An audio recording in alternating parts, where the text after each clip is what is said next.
Yang harus digarisbawahi bahwa tidak ada instrumen apapun yang tanpa risiko. Trader is trader, investor investor. Nggak bisa tiba-tiba niat awal trader, tiba-tiba at the end jadi investor. Jangan sampai investasi itu sebagai pertaruhan hidup Anda. Halo Sobat IDX, kembali lagi bersama saya Ruli. Selamat datang di IDX Talks.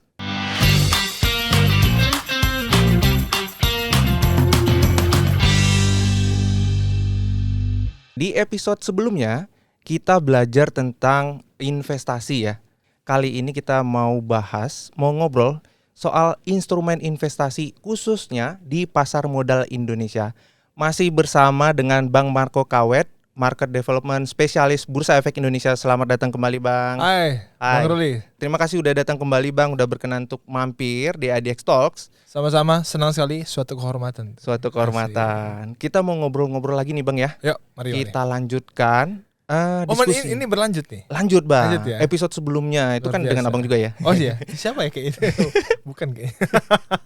Hari ini Gimana, kita mau gimana? gali lebih dalam nih Bang. Ayo. Soal investasi khususnya di Investasi. pasar modal Indonesia. Pasar modal Indonesia. Oke. Nah. Ya. Yang untuk di awal nih Bang, pertanyaan mendasar dulu. Pasar modal Indonesia itu sebenarnya apa sih Bang? Aduh, apa ya? Apa ya? Jadi gini, yang namanya pasar modal, ya pasar. Oke, pasar. Mungkin lebih gampangnya coba teman-teman bayangin pasar ikan. Pasar ikan. Jualnya apa? Pasar ikan jualnya ikan. Ikan. Pasar apa lagi? Pasar boneka jual boneka. Boneka. Pasar sembako jual sembako juga. Ya. Gitu. Berarti kalau bicara pasar modal, di situ yang diperjualbelikan adalah modal. Modal. Gitu. Jadi kalau bahasa formilnya, pasar modal itu adalah tempat bertemunya ya orang yang membutuhkan dana untuk suatu ekspansi usahanya. Jadi mostly adalah perusahaan-perusahaan yang membutuhkan suatu ekspansi usahanya. Oke. Sehingga pasar modal dapat dijadikan sebagai alternatif pendanaan gitu ya. Dan kedua, tempat juga bertemunya si tadi yang butuh dana itu yaitu pengusaha gitu. Yang punya perusahaan dan mereka bertemu dengan orang-orang yang sebagai investor. Mereka yang punya dana yang ingin dananya itu bisa diputer, bisa dikembangkan, bisa diinvestasikan. Oke. Jadi ketemunya di pasar modal. Match-nya seperti itu. Itu definisi dari suatu pasar modal. Oke. Itu kan definisi apa tadi? Formalnya Bang. Formalnya. Kalau untuk sobat IDX nih yang masih pemula Bang, kira-kira kalau secara lebih sederhana lagi Bang, pasar modal Indonesia tuh seperti apa Bang? Anggapnya kayak mall. Mall ya? Mall apa dulu ya? Mall apa aja. Mall apa aja? Yang penting mall gitu. Satu Oke. sisi bahwa mall itu ada jam operasional kan? Oke, ada jamnya ya. Sama. Pasar mall juga punya jam operasional. Oke. Kita juga kalau di mall biasanya buka jam 10 sampai jam berapa? 10 malam kan. Jam 10 malam. 12 jam gitu. Nah, kalau di pasar modal kita juga diatur Bang. Waktunya itu hanya jam 9 pagi. Oke. Lalu sampai jam 12 siang. Oke. Itu untuk hari Senin sampai Kamis. Kalau hari Jumat setengah 12 lebih awal karena mau Jumatan. Oke. Hari Jumatnya gitu ya, itu kalau jam biasa itu adalah jam setengah 2 lagi dimulai sampai jam 4 sore. Untuk sesi 2-nya Bang ya? Sesi 2-nya Oke. gitu. Kalau di hari biasa Senin sampai Kamis itu ya mulai lagi jam setengah 2 sampai jam 4 sore juga. Bedanya cuma di hari Jumat pada saat dia pembukaannya sampai di sesi pertama sampai setengah 12 itu Oke. aja. Nah, jadi diatur waktunya. Diatur Kedua, ada nih regulasi-regulasi yang diatur. Oke. Teman-teman, waktu Covid kalau kita masuk ke mall, biasanya kita diapain sih? Dicek kan? Ya. Sebelum Covid ya kita dicek barang, cek fisik segala macam, barang-barang dimasukin ke Metal dalam itu, detector. metal detector. Kalau lagi Covid kan ada tuh cek suhu segala macam. Nah, Oh, itu iya, kan benar. artinya regulasi diatur oleh si manajemen mall. Sama halnya kita sebagai Bursa Efek Indonesia ya, sebagai regulator pasar modal juga memiliki hak untuk mengatur agar segala transaksi, perdagangan, mekanisme sistem yang ada di pasar mall itu berjalan teratur dan efisien. Plus dengan wajar. Nah, kalau di mall itu ada juga yang berbicara namanya tenan. Oke, tenannya. Tenan itu kan nanti kan yang buka toko di situ. Iya, betul. Kayak gitu. Buka toko di situ itu tenan. Nah, kalau di pasar modal itu dianalogikan sebagai perusahaan tercatat. Jadi perusahaan-perusahaan yang listing di Bursa Efek Indonesia, nah dia kayak punya lapaknya di situ. Oke. Gitu. Jadi produknya diperjualbelikan situ. Nah, produk yang diperjualbelikan situ tuh diwakilkan oleh yang namanya perusahaan efek atau orang dengarnya broker atau sekuritas.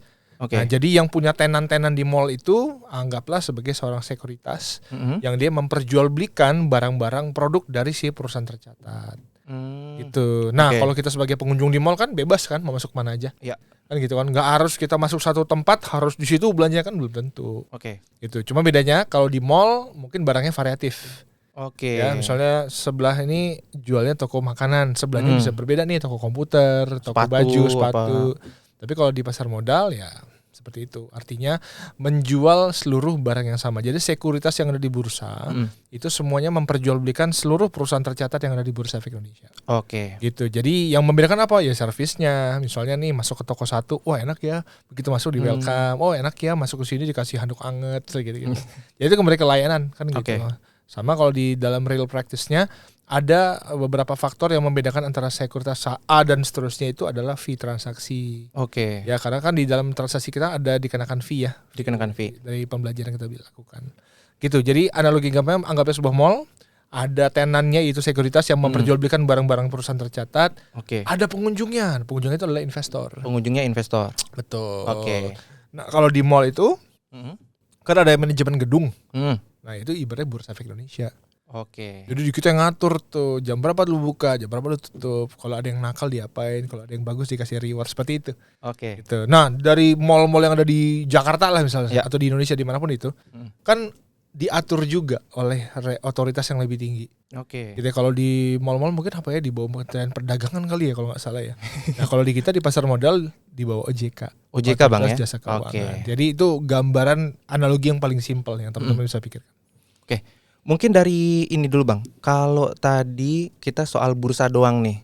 Mungkin Sobat IDX pasti pernah dengar juga ya. Bursa di sampingnya nanti ada logo ke P, ada logo ke C. Ya. Nah, kalau itu posisinya apa tuh Bang di mall itu tadi? Nah, gini. SRO itu namanya Self Regulatory Organization. Di Oke, situ ada SRO. Bursa Efek Indonesia, ada Clearing Penjaminan Efek Indonesia dan ada Custodian Central Efek Indonesia. Oke. Dalam perdagangan di pasar modal, khususnya di transaksi saham, itu memiliki perannya masing-masing. Oke. Jadi yang memiliki lapaknya atau penyedia sistemnya itu di Bursa Efek Indonesia.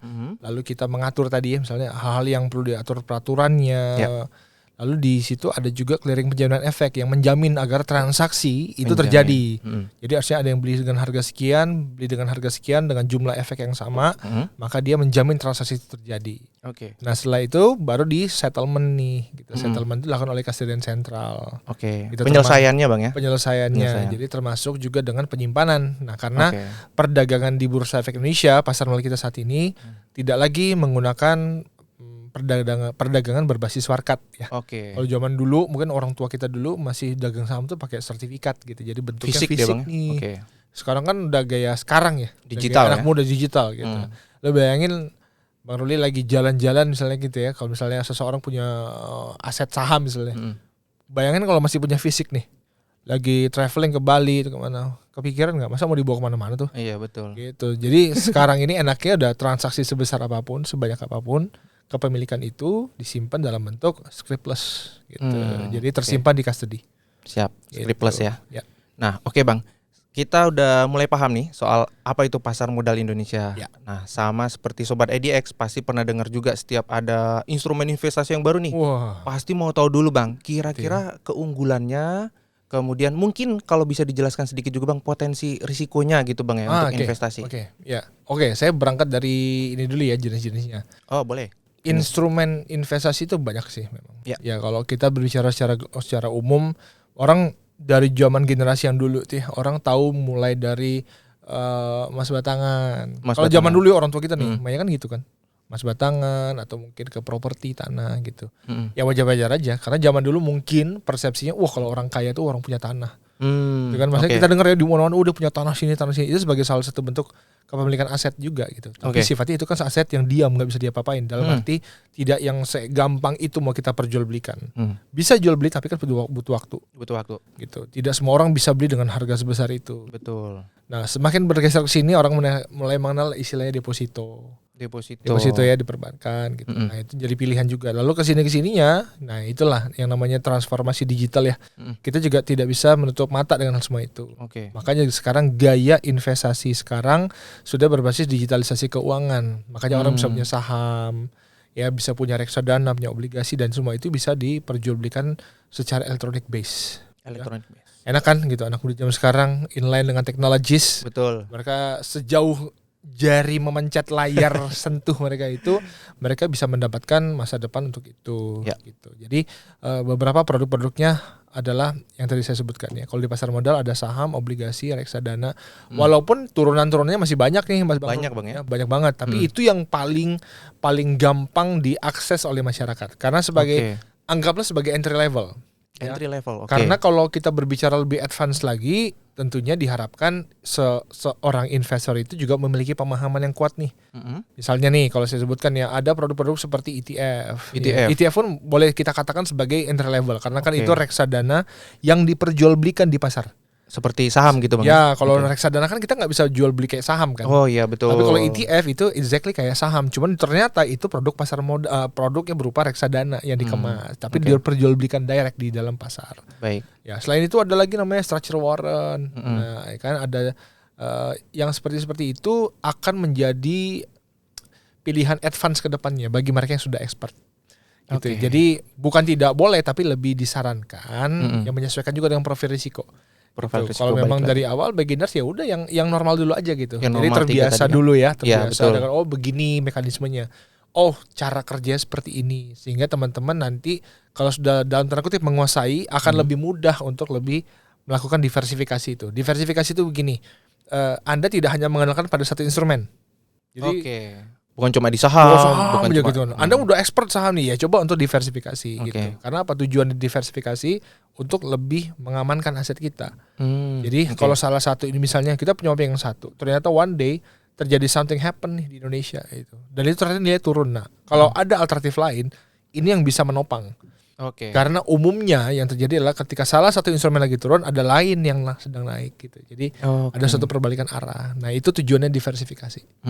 Gitu ya. Jadi produk-produknya seperti itu. Nah, sekarang kita berpikir sisi risiko. Risiko. Yang harus digarisbawahi bahwa tidak ada instrumen apapun yang tanpa risiko. Kita bukan mau menghilangkan, tetapi kita mau memitigasi risiko itu. How to handle the risk. Bagaimana kita deal dengan risiko yang ada. Mau sekecil apapun instrumen investasinya pasti mengandung risiko. Gitu. Nah, risiko yang paling umum kalau di pasar modal itu adalah risiko market. Risiko pasar ya, Bang, ya? Betul. Itu mulai dari yang namanya suspensi, bubble price, harganya turun gitu. Itu beberapa hal yang paling mungkin akan sering ditemui oleh masyarakat, khususnya investor. Pertama nih suspensi kan gitu. Ada alasan mengapa bursa melakukan suspensi. Ya, kita menempatkan diri bahwa pasar modal ini memiliki regulatornya bursa mencoba untuk menengahi antara si perusahaan dengan si investor. Tujuannya apa? Ya kita di tengah-tengah jembatan nih gitu. Nah, jadi kalau ketika one day kita terjadi suatu suspensi, itu ada maksud dan sebabnya. Dan kita justru niatnya adalah untuk melindungi juga nih kepentingan investor. Karena kalau kita tidak ngambil actions, itu bisa memberikan suatu dampak. Misalnya orang mungkin panik nih, ada dengar satu isu tertentu, lalu akhirnya orang panik dan berbondong-bondong menjual. Nah, satu sisi kalau akhirnya orang yang punya saham itu jadi ikutan panik dan akhirnya dia menjual dengan harga jauh di bawah, dia bisa mengalami kerugian. Betul. Tapi dengan terjadi suspensi, satu sisi memang kita lock harga itu, tidak bisa dijual, tidak bisa dibeli. Namun situasi itu anggaplah menjadi satu momen di mana kita atau investor bisa lebih dalam lagi menggali informasi sebenarnya apa. Karena kan sering terjadi isu itu belum tentu terjadi sebenarnya. Betul. Gitu, kadang-kadang ya wah isunya begini, tapi karena keburu hype membuat kita mau tidak mau harus mengambil langkah. Betul. Nah, kalau memang ternyata itu hanya sebatas isu belaka, ya syukur gitu. Karena begitu kita mengklarifikasi daripada pihak manajemen, ada apa nih? Oh, ternyata begini dan alasannya itu bisa diterima, masuk akal. Ya kita akan keluarkan, kita buka lagi kerannya. Setelah keran itu dibuka, disitulah momennya si investor dia bisa mengambil langkah nih. You mau tambah kepemilikan lo di situ, top up gitu ya, atau lo mau diemin aja sudah segitu aja, atau memang lo mau lepas kan gitu. Pilihannya 3 itu. Gitu. Setidaknya ada momen di mana dalam masa suspensi itu si investor bisa mengambil suatu pemikiran, mencari berbagai macam informasi. Kedua, mulai dari yang namanya bubble price. Bubble price itu kenaikan harga naik seperti ya bubble itu kan anak-anak main balon-balon kecil gitu kan kosong tuh isinya. Tapi dia naik karena apa? Tiupan angin. Nah, tiupan angin itu analogi sebuah ya orang bikin isu lah. Isu ya kan? dari ada begini nih. Wah, orang kan kemakan nih kan. Gitu kan, beberapa waktu pandemi lalu gitu, beberapa saham terkerek naik gara-gara informasi-informasi yang belum ada validasinya. Belum tentu kebenarannya. Tapi berdasarkan isu doang. Dan itu membuat orang banyak ikut-ikutan. Nah, ini yang harus kita hindari. Nah, dalam situasi seperti itu, harap dihati-hati lah bubble price seperti apa. banyak juga orang pada saat harga udah tinggi orang masih pada masuk.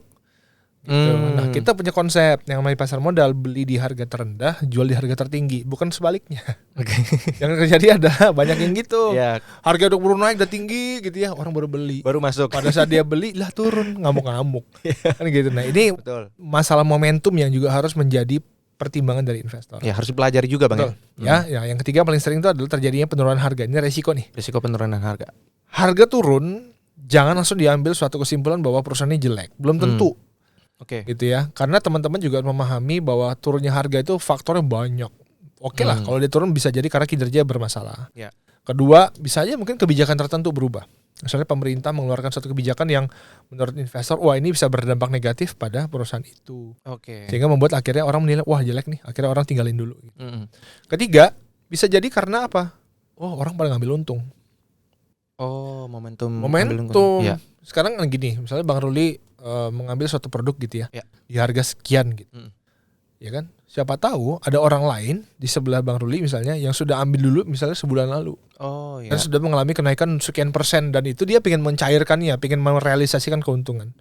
Ya wajar dong dia jual dengan harga murah supaya cepat laku. Betul. Gitu ya. Kan kuncinya gitu, siapa berani, namanya pasar modal itu kan kayak lelang Mas. Lelang berkelanjutan. Jadi siapa berani jual paling murah cepat laku, siapa berani bayar paling mahal cepat dapat.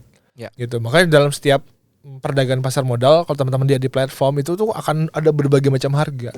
Nah di situ artinya ya kalau banyak permintaan harganya, artinya itu saham aktif.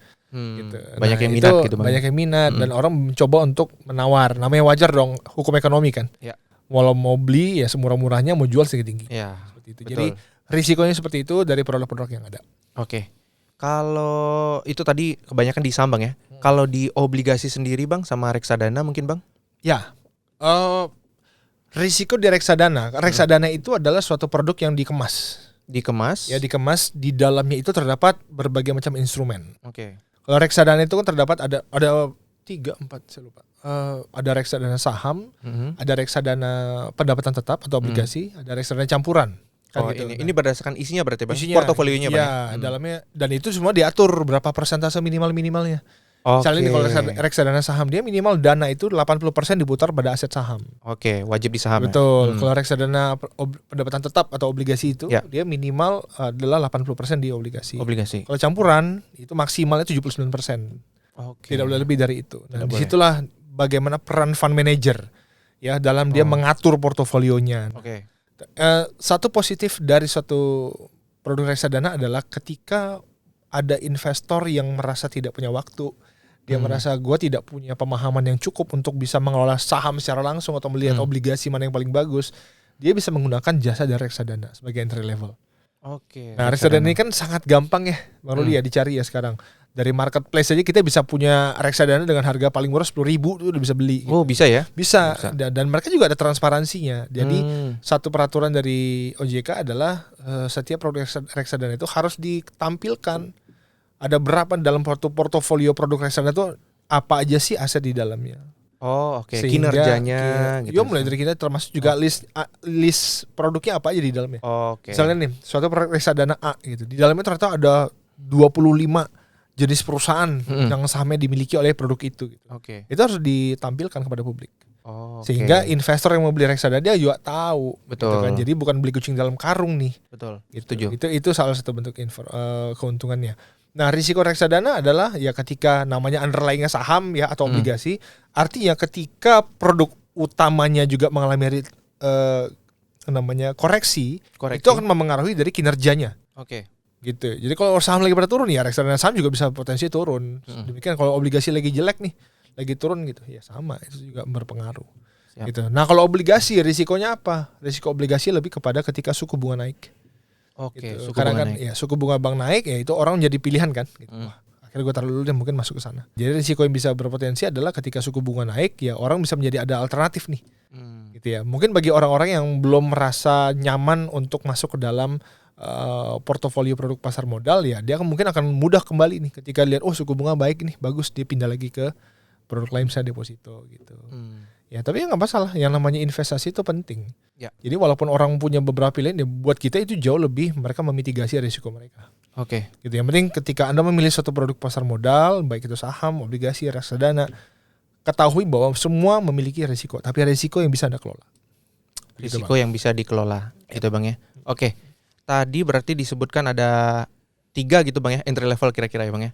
Ada saham, ada reksadana, juga obligasi. Yeah. Untuk masing-masing instrumennya nih Bang, diperjualbelikan di mana atau lewat mana gitu Bang? Oh iya, kalau untuk umumnya produk pasar modal itu diperjualbelikan melalui sekuritas. Sekuritas. Ya, atau sebutnya perusahaan efek. Perusahaan efek. Ya. Oke. Perusahaan efek, sekuritas itu sama, atau ada yang bilang AB, anggota bursa gitu ya.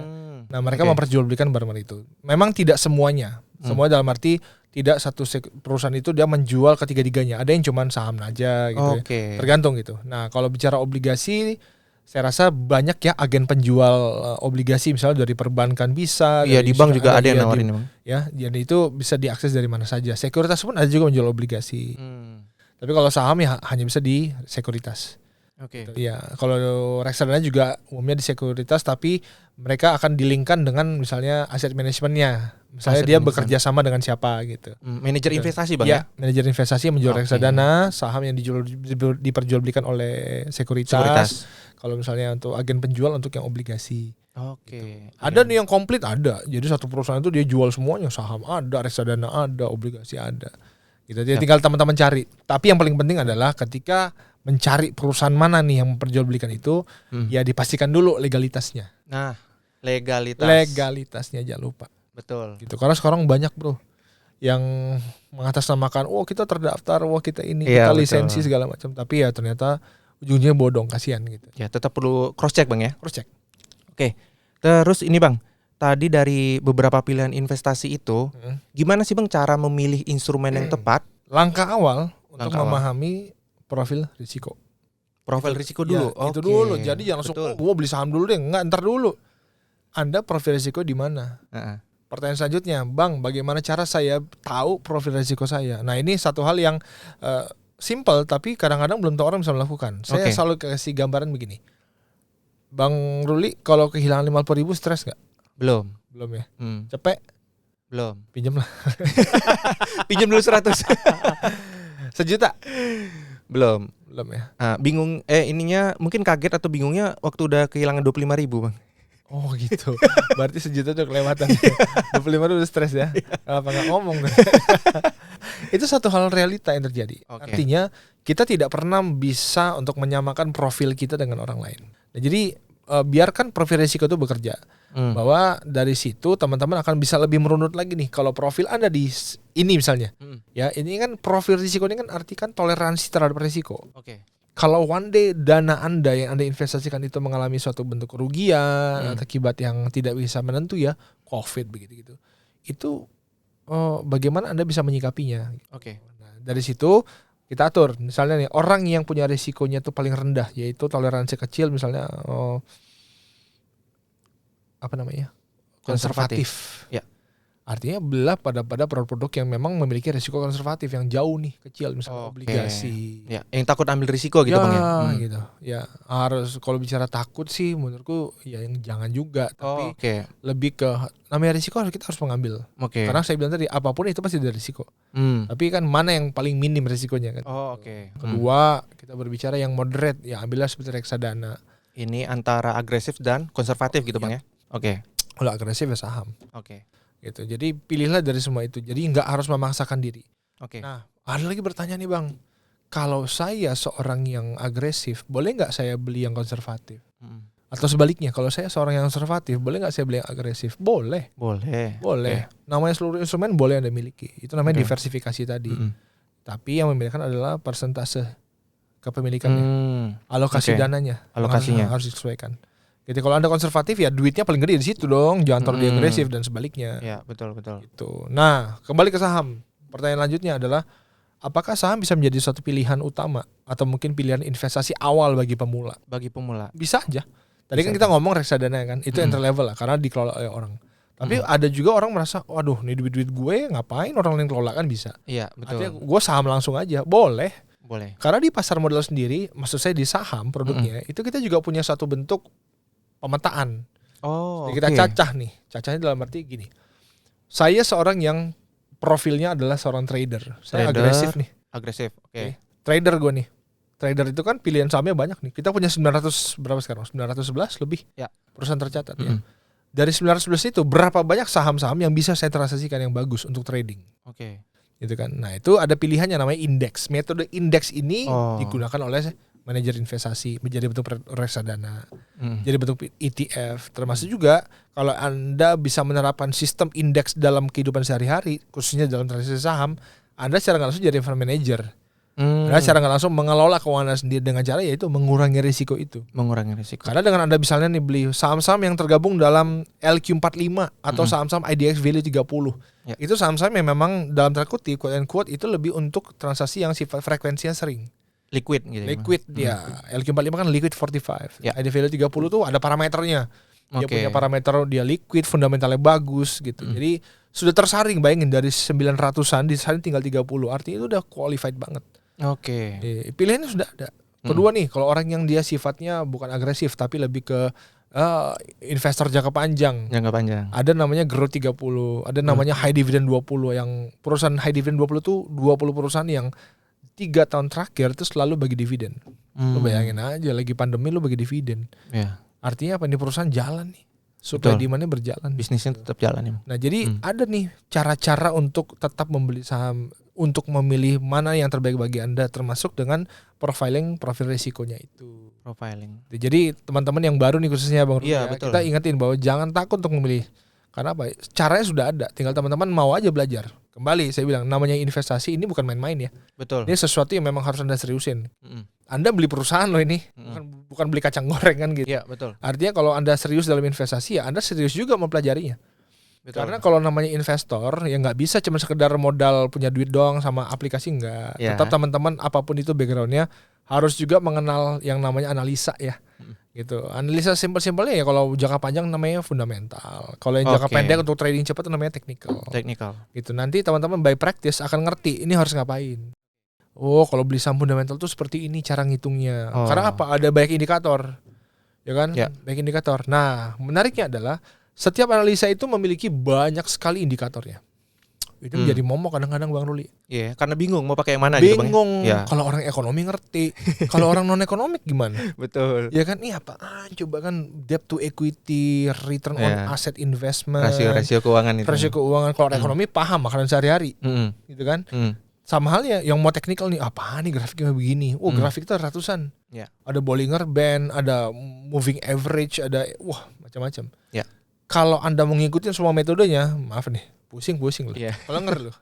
Ya kan? Udah mundur duluan nggak jadi Duluan, investasi. apaan nih, gitu kan? Caranya bagaimana ya? Cari, praktis aja salah satu nanti ketemu nih metode paling tepat mana buat saya, applicable mana. Oke. Gitu. Dan metode itu belum tentu applicable buat orang lain. Oke.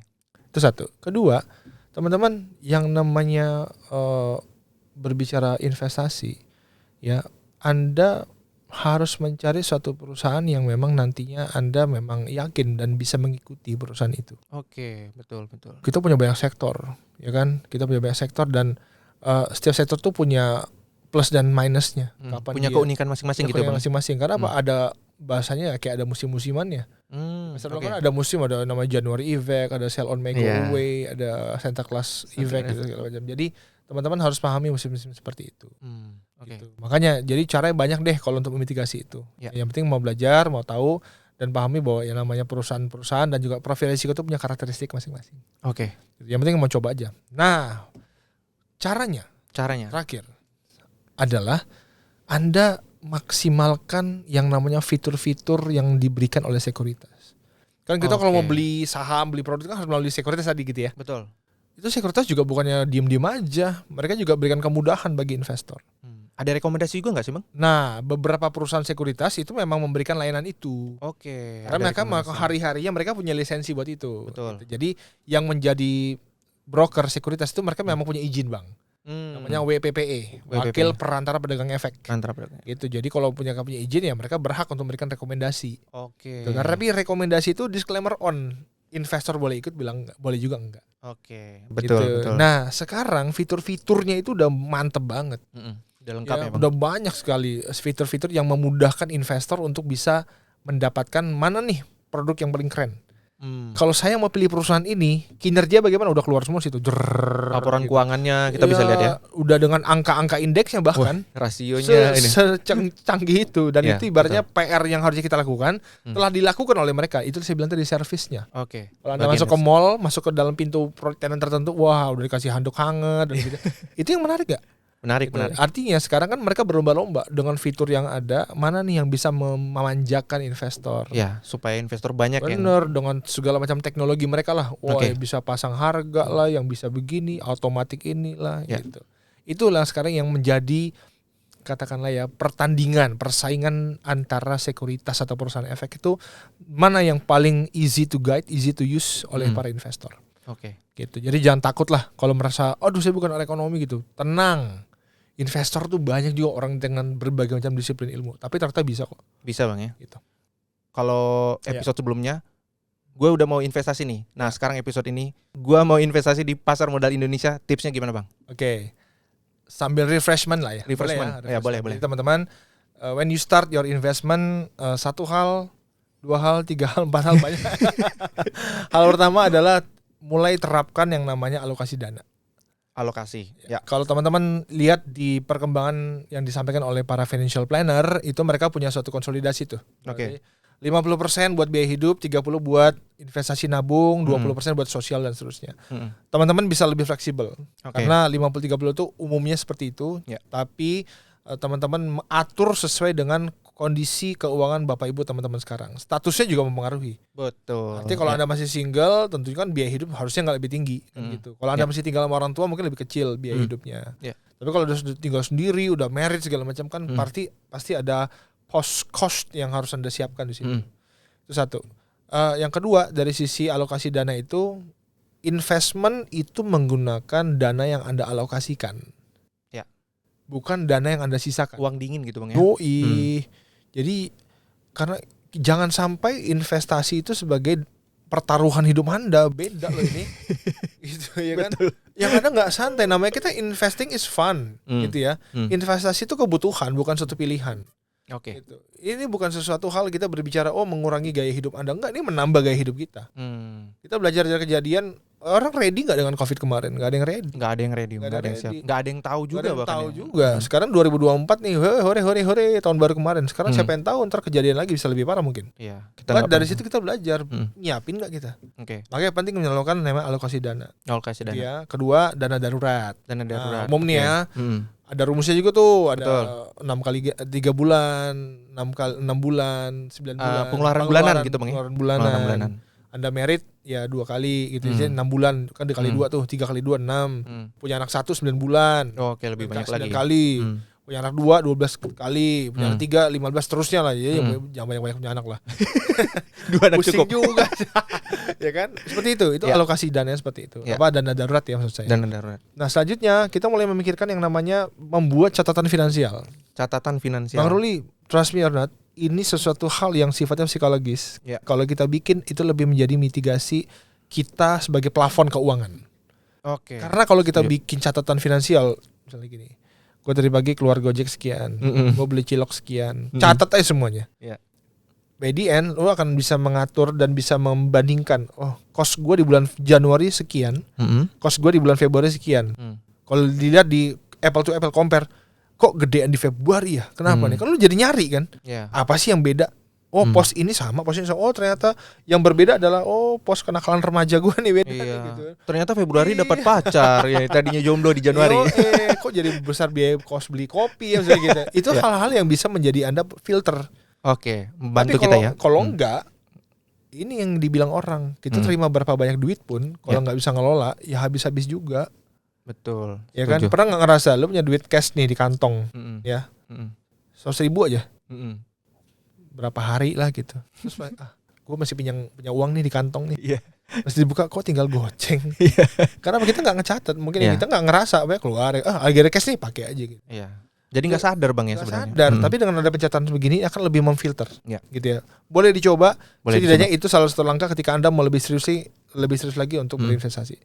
Yang keempat langkahnya adalah sebelum Anda terjun ke dalam produk pasar modal, tentukan dulu Anda seorang trader atau investor. Oh, oke. Oh, ini hal Betul. matters banget. Karena kalau orang tidak memposisikan diri, saya bilang tadi, trader is trader, investor investor. Nggak bisa tiba-tiba niat awal trader, tiba-tiba at the end jadi investor.